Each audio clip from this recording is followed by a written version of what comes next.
Amado irmão, amada irmã, saúde e paz.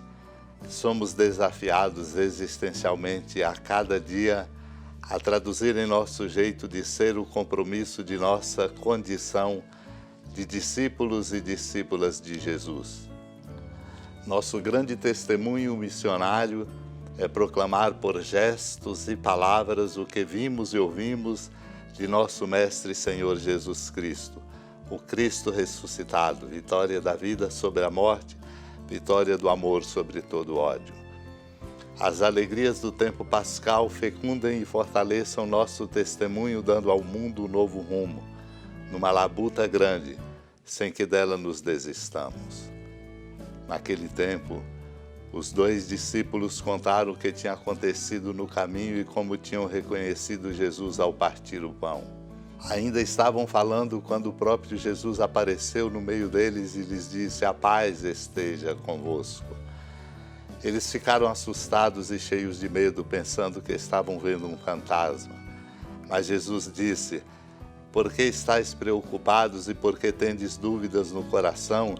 Vede minhas mãos e meus pés, sou eu mesmo, tocai em mim e vede. Um fantasma não tem carne nem osso, como estáis vendo que eu tenho." E dizendo isso, Jesus mostrou-lhes as mãos e os pés, mas eles ainda não podiam acreditar, porque estavam muito alegres e surpresos. Amado irmão, amada irmã, os discípulos estavam ainda assimilando a realidade da ressurreição, sem que sua inteligência alcançasse seu sentido pleno. O amor maior é maior que a razão. Então Jesus disse: "Tendes aqui alguma coisa para comer?" Deram-lhe um pedaço de peixe assado. Ele o tomou e comeu diante deles. Depois disse-lhes: "São estas as coisas que vos falei quando ainda estava convosco. Era preciso que se cumprisse tudo o que está escrito sobre mim na lei de Moisés, nos profetas e nos salmos." Então Jesus abriu a inteligência dos discípulos para entenderem as Escrituras e deu-lhes a missão: "Vós sereis testemunhas de tudo isso." Ajuda-nos na compreensão desse grande acontecimento o comentário sobre a primeira carta de São João de Santo Agostinho, quando lembra: "Ouviste a narração dos 2 discípulos que o Senhor encontrara no caminho e como seus olhos não o reconheceram. Quando os encontrou, eles estavam sem confiança na redenção operada por Cristo.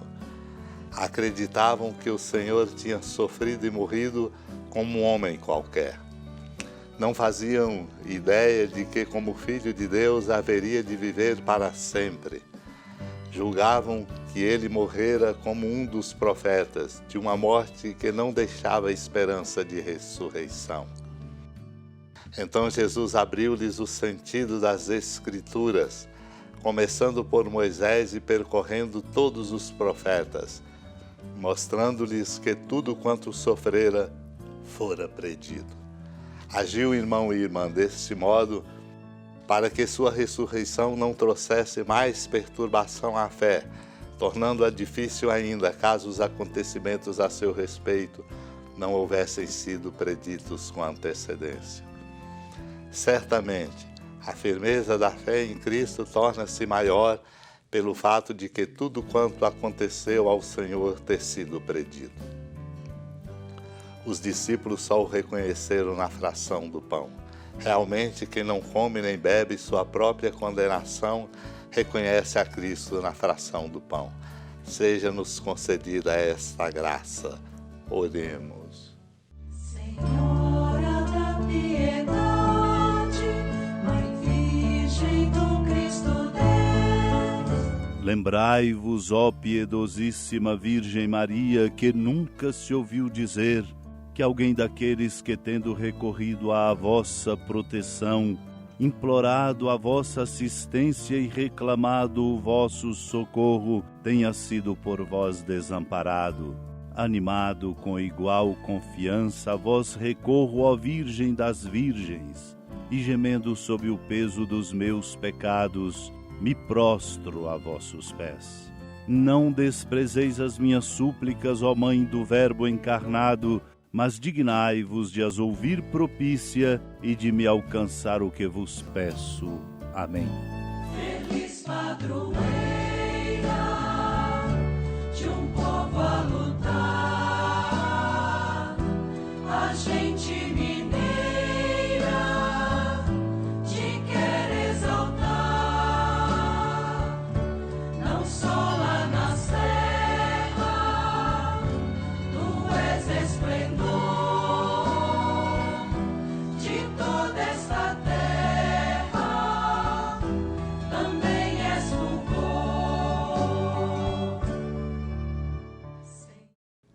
Amado irmão, amada irmã, com alegria, do Santuário Basílica da Padroeira do Estado de Minas Gerais, a Senhora da Piedade, que da sua casa de clemência e bondade nos acompanha e nos abençoa do alto da serra, magnífica arquitetura divina, a bênção de Deus, amor misericordioso.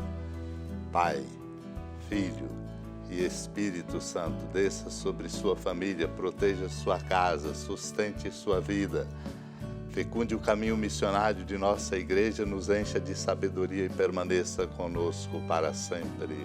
Amém.